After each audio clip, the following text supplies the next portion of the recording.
त्रिदलं त्रिगुणाकारं त्रिनेत्रं च त्रियायुधं त्रिजन्म पापसंहारम् एकबिल्वं शिवार्पणम्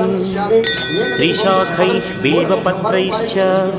अच्छिद्रैः कोमलैः शुभैः तव पूजां करिष्यामि एकबिल्वं शिवार्पणम् कोटिकन्या महादानं तिलपर्वतकोटयः काञ्चनं शैलदानेन एकबिल्वं शिवार्पणम् काशीक्षेत्रनिवासं च कालभैरवदर्शनं प्रयागे माधवं दृष्ट्वा एकबिल्वं शिवार्पणम् इन्दुवारे व्रतं स्थित्वा निराहारो महेश्वर नक्तं हौष्यामि देवेश एकबिल्वं